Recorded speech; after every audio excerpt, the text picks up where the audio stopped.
Greetings, music fans, or people who stumbled across this channel on YouTube and now, for some reason, have no way to turn it off. I apologize. My name's Ken, the Metal Professor. I'm the host of a Small Beans radio show called Mostly Metal on a Small Beans radio station, WVLP, in the Small Beans town of Valparaiso, Indiana. And this is my second in a sequence of possibly many, who knows, videos where I'm going to do what's becoming quite standard on YouTube of, ranking albums or doing a top 10 of this or that band's songs, etc. Today I'm going to tackle Black Sabbath. I have my Black Sabbath shirt on. I'm not much of a band t-shirt person. I have some, but not closets full, and this one, in fact, I was given as a present by my wife and kids last Christmas or the Christmas before. So that's the only reason I have a Black Sabbath shirt.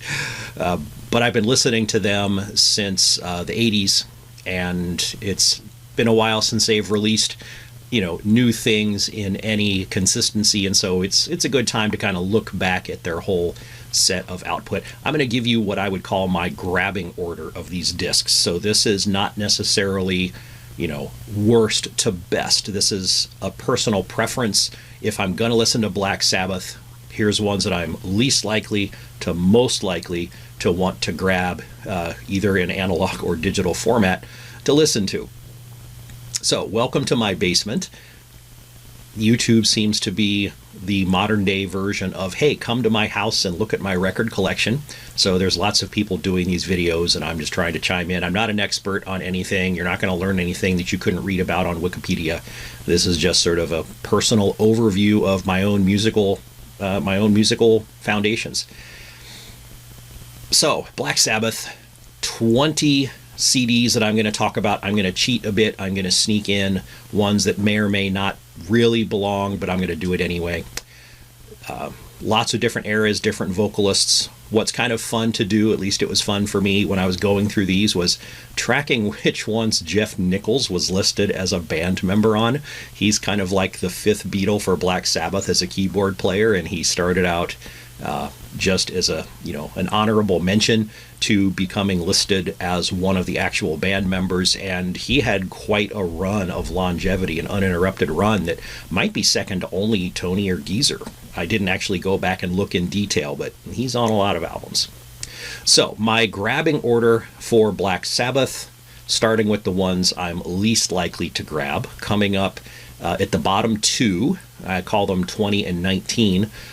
20 would be Forbidden from 1995. By the way, this one's not available on Spotify. If you wanted to go check it out, you have to go to YouTube or, pick it up yourself somehow. It was their last of the run of Tony Martin albums. The sound isn't that great. The audio quality isn't great. There are some good songs on it, but it just doesn't spark joy. As I guess, I don't know if Black Sabbath is supposed to spark joy, but you're either happy when you listen to it or you aren't, and Forbidden doesn't really do that for me. Some of the best songs on it are Can't Get Close Enough. I really like I Won't Cry For You, Rusty Angels, Loser Gets It All. Those are pretty good songs, but other than I Won't Cry For You, I don't know that there's anything to me that really stands out. So it's probably the one I'm least likely to want to grab and listen to at any one choice. Then at 19, or call them 19A and B, it's sort of a toss-up. Cross Purposes from 1994, also not available on Spotify. If you took half of Forbidden and half of Cross Purposes and put it together, pick the good songs from each, you might have a pretty decent album, but on their own, I don't know that either one stands up very well. The lead track on Cross Purposes, Eyewitness, is great. Crown of Thorns is good. Psychobobia, The Hand That Rocks the Cradle, Cardinal Sin, those two tracks are the last two. This album starts pretty strong with Eyewitness, and then kind of goes and then it picks up again at the end.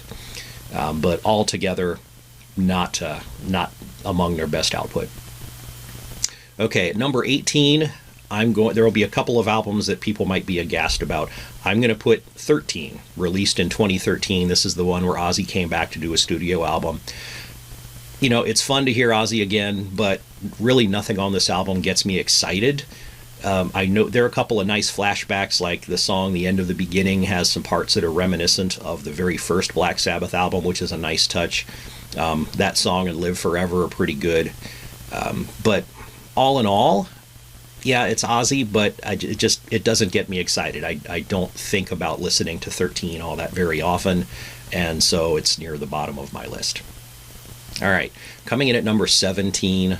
This is one you may argue shouldn't be here, but I'm putting it here anyway, because if you have a lineup that's Ronnie James Dio, Tony Iommi, Geezer Butler, and Vinny Appice, maybe it's not named Black Sabbath, but it's Black Sabbath, right? Because that's the same lineup as Mob Rules and Dehumanizer, except for Jeff Nichols. Sadly, he died in 2017.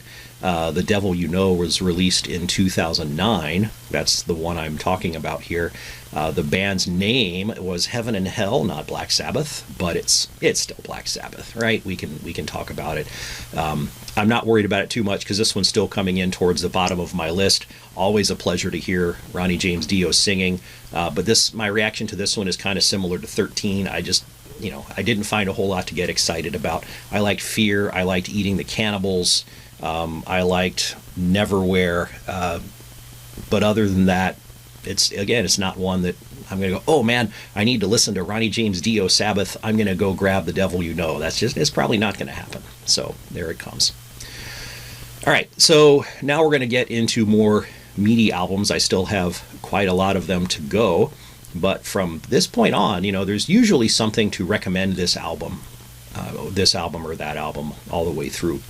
But still, the list of my personal preference, which one am I more likely to listen to as we go down the list.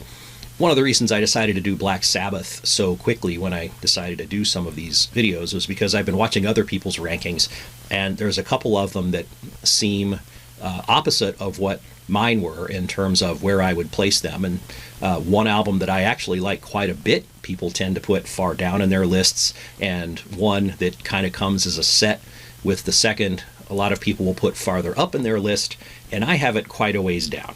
And so I needed to give some love to that other record that other people were ranking down there below. But coming in at number 16, Technical Ecstasy from 1976. I do not like this album very much. There are some good songs on it. Backstreet Kids, All Moving Parts Stand Still. Dirty Women, I will give the good song category for the music, because it's a great song to hear, but the lyrics, do I need Black Sabbath to be singing to me about dirty women? Did they borrow AC/DC to write this song? I don't know. Rock and Roll Doctor is a song that I do not like. Is this a Kiss album? I don't know. What the hell is It's Alright Anyway? Why is it there? So there's a lot of reasons I just get turned off by this record. Again, still fun to hear Ozzy. Some of the songs are still fun to listen to, but all in all, not one of my favorites.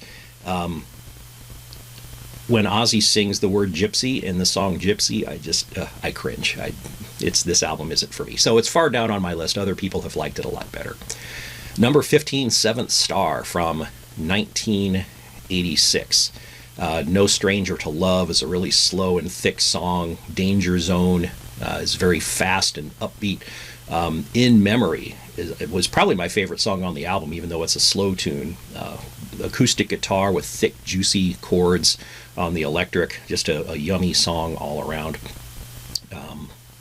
Hey, Jeff Nichols was listed as a band member on this song, by the way. Eric Singer, too. That Eric Singer from Kiss. He was noted as playing on this album.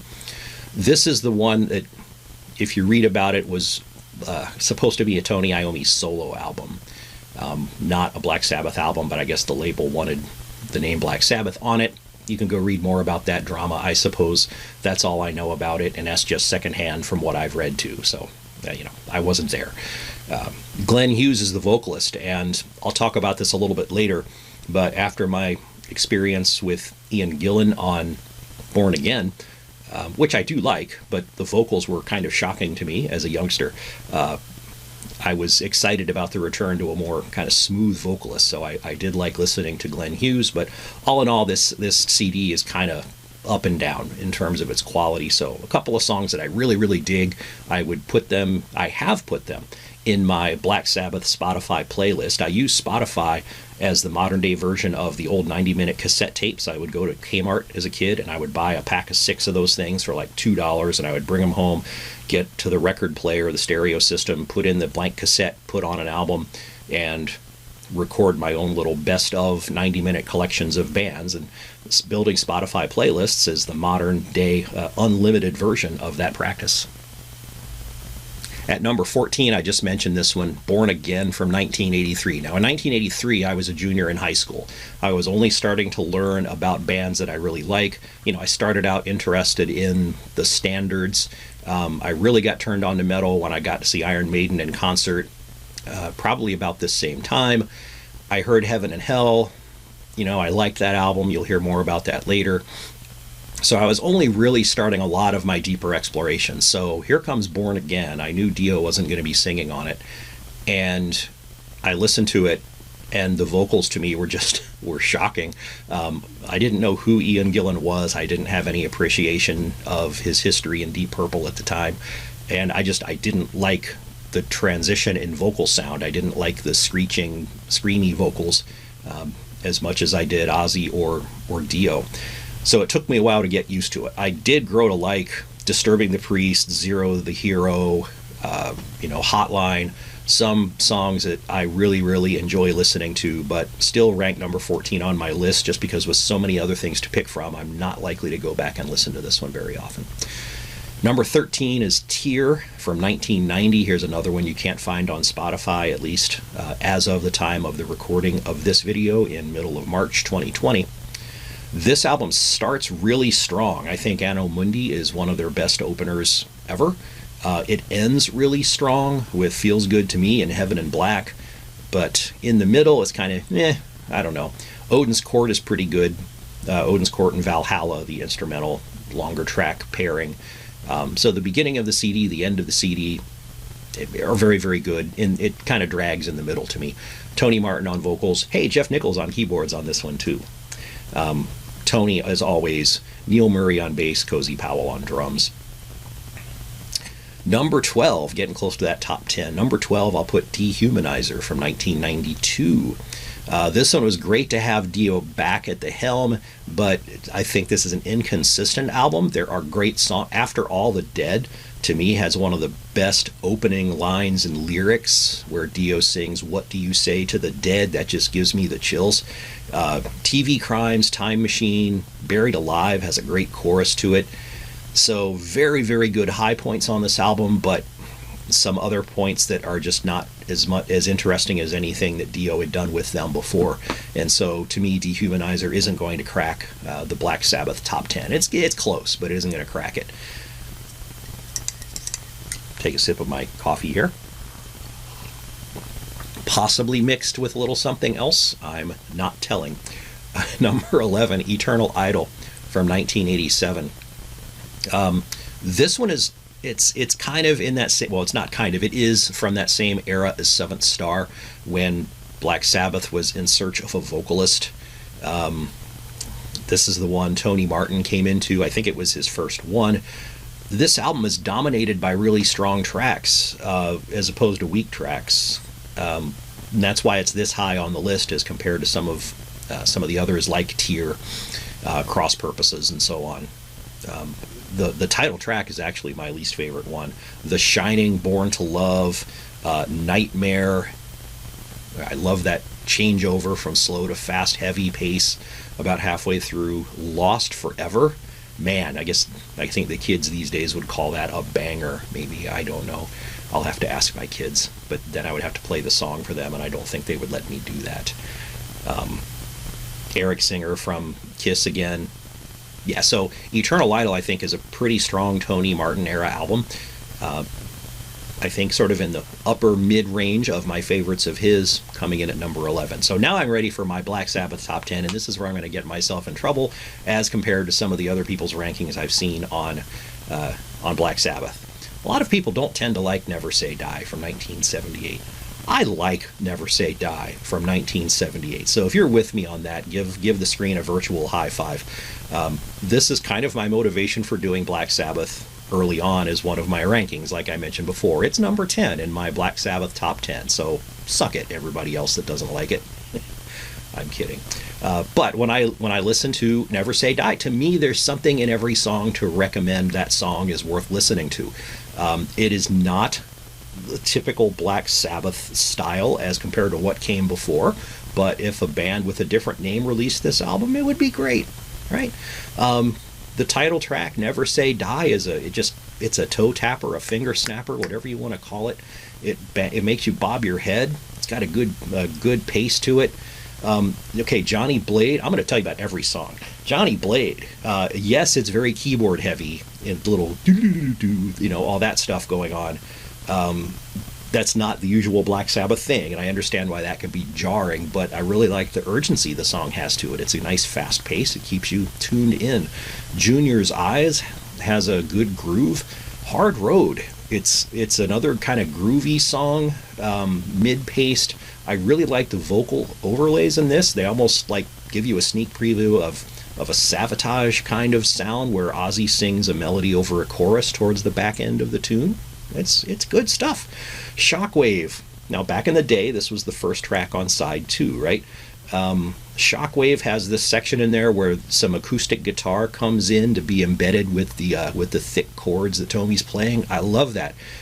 Air Dance. It's a sappy, slow song. It reminds me a little bit, not sonically, but just in theme. Excuse me. Of Losing It by Rush. It's a song that has some in it about, I think, the melancholy of lost skill.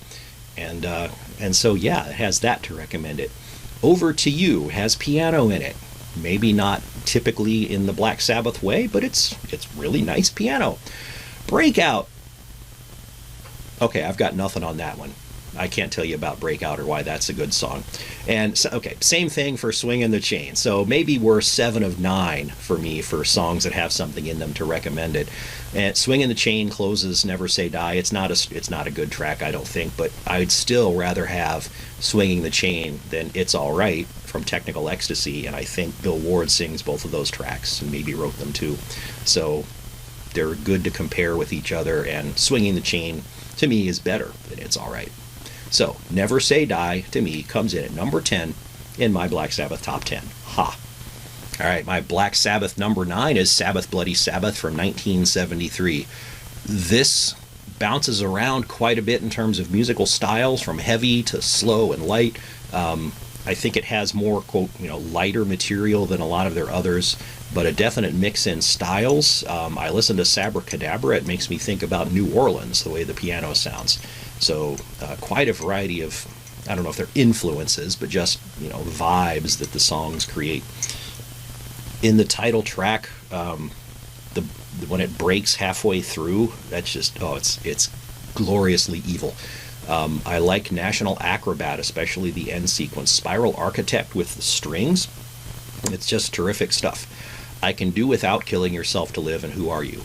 I don't think I've ever liked either of those songs. But altogether, a very, very strong album, even though to me slightly inconsistent.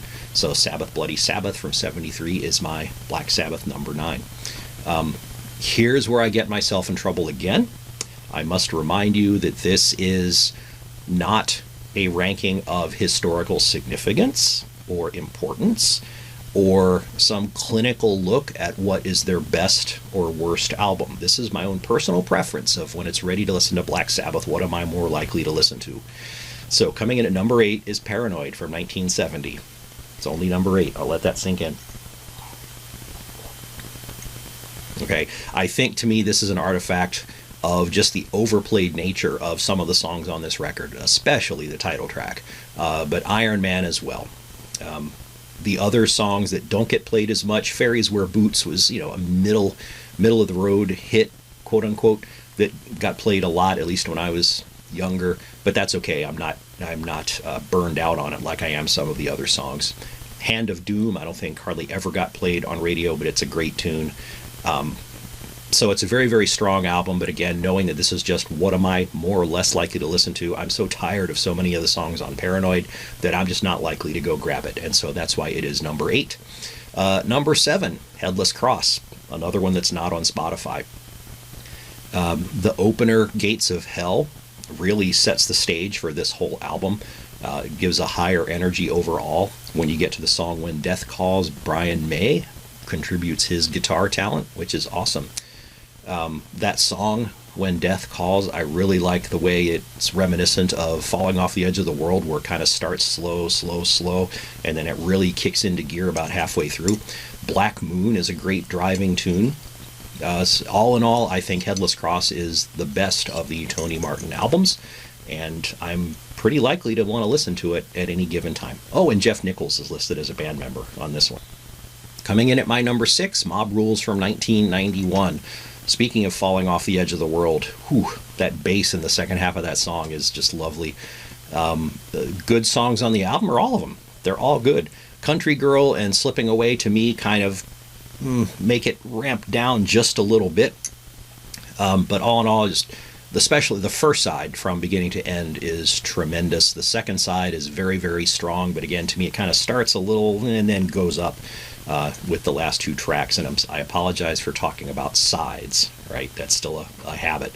That's still the way I think of the record, right? It opens with Voodoo and it closes with Mob Rules on side 1. You flip it over and you start with Country Girl and go on from there. Number 5, we're at my top 5 now, is the debut album, Black Sabbath from 1970. Happy 50th birthday, by the way. I don't know that there is a more iconic opening track in all of heavy metal. There are on this album, I think 6 tracks that are sort of named, although one of them has 3 different names separated with slashes. So it's not, to me, it's not quite as song-oriented as it is more of a long experience, especially the second half, the second side, I'll call it that. It gets a bit noodly in points. Where we're trading in and out, some solo periods, or just different styles in particular songs, long stretches without vocals. I think this is, an artifact of coming out of the late 60s and other bands that did some of the same style. Every song is great. But the reason this is at my number 5, which is not low, right? I mean, it's a great album. I like listening to it. Is that it's not quite as just song-oriented as, say, the one that follows in my list, which is number 4, Master of Reality from 1971, which is a pretty short record. It clocks in at only about 34 minutes when I checked. Every song is good.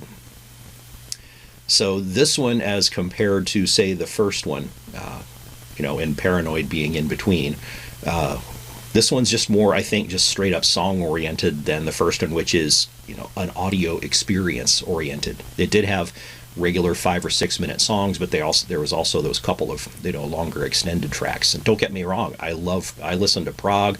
I love albums that I like, Green Carnation, Fate's Warning, Edge of Sanity, bands that release things that the entire 45 minute album is just one song. I'm just comparing Black Sabbath to Black Sabbath here in terms of why I think I prefer Master of Reality to the debut. The song Solitude on Master of Reality to me seems a bit like Planet Caravan Part 2, and I like it better than Planet Caravan. So there's another reason why Master of Reality is ranked even higher than Paranoid, other than just the worn out nature to me of some of the songs on Paranoid. Coming in at number 3 is Volume 4. I should have arranged it so Volume 4 was number 4, but that would have been cheating. It was released in 1972.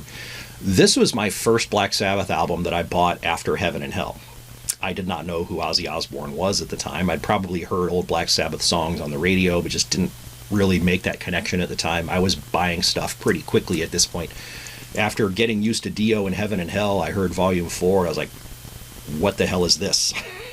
It was a shock. It was a horrible transition, but I made it, and this is one of my favorite Black Sabbath albums all in all. And in a strange way, I think one of the reasons I like it so much, it sounds like it's a complaint, but it's actually the opposite. But the first side of this album every song I see the title and I can immediately kind of in my head think about the music and sort of hear it internally. The second side is a little different. I look at the titles on the second side, like even Snowblind, which is probably the most famous song off the second side, at least, maybe the whole album. I see the titles: St. Vitus Dance, Snowblind. I think is Cornucopia. No, that's not, is that on the second side? I don't remember now. But it doesn't immediately click in terms of listening to it. But then I go play it, and I'm like, oh my gosh, I love these songs. So I don't, for some reason, I can't remember what the songs are. I can't trigger them just by seeing the title in my mental playback. But when I hear them, the whole thing is absolutely fantastic. Yeah. So that's my number 3. And here we are, number 2 and number 1. If you've been keeping a checklist, you know what's coming up, just not in which order. I will give it away. My number 2 Black Sabbath album that I'm most likely to grab to listen to at any one time is Sabotage from 1975. This is my favorite Ozzy Osbourne Black Sabbath album. I don't know why. It is a different beast than the other ones. There's a change in guitar tone. We're looking at longer tracks again, like on the debut. But I think they're more cohesive in terms of being songs than perhaps is there on the first album, which kind of just wanders through different musical styles on those long songs. It surprised me when I first heard the whole thing, because the only experience I had with any songs from Sabotage were because I had purchased We Sold Our Soul for Rock and Roll. Remember that double album, great cover, open it up, wonderful stuff. The only song selected from Sabotage for that greatest hits album was Am I Going Insane? And I don't know why that was picked as the representative song off of Sabotage. Maybe it was a radio hit at the time. I don't know. But then I got this album itself, and I listened to it, and every other song on it is just fabulous. Symptom of the Universe, maybe my favorite Black Sabbath riff of all time. Megalomania, especially the second half of that song, the thrill of it all, the writ. Supertzar is my favorite instrumental of Black Sabbath. Oh, by the way, shout out to the guys in Supertzar, which is a Black Sabbath tribute band that operates out of Cincinnati. OMEB, the one-man electrical band, and Vinny Appice helps them with drums. I've seen them play once, and I hope to see them play again, but shout out to Supertzar down there in Cincinnati. So Sabotage is an album that I will listen to over and over, forever and ever. It's my favorite Ozzy Black Sabbath album. No Jeff Nichols. That's too bad. He snuck in at Heaven and Hell. He started as a off on the side, also appearing kind of list, and then he got in the band for real for several years after that. So go Jeff. Rest in peace. The interesting note to me about Sabotage is one of the lyrics in the song The Writ goes, but everything is going to work out fine. That was a bad omen in terms of Black Sabbath as the next few years went on, but what are you going to do? Okay, and that brings us to number 1 by process of elimination. If you've sort of been thinking it through, you know it's going to be Heaven and Hell from 1980. To me, this is the grandest Black Sabbath album of all time. It's the first one I had, which may have something to do with it, but I just love it to death. Both sides are so good from beginning to end. Neon Nights is a kick-ass opening song. Children of the Sea is the quintessential Ronnie James Dio vocal track. If anybody I know ever asked me, I've heard of Dio, but I've never really listened to him, play me something, I'm picking Children of the Sea, because it shows his kind of softer side, and then that snarly turn into the evil Ronnie James Dio at the beginning of that song is just goosebumps. Even Lady Evil is a good song. I don't think it's one of the more popular ones, but it's got killer bass. Heaven and Hell. First side, there we go again. Just, you can't get a better album side than that, in my opinion.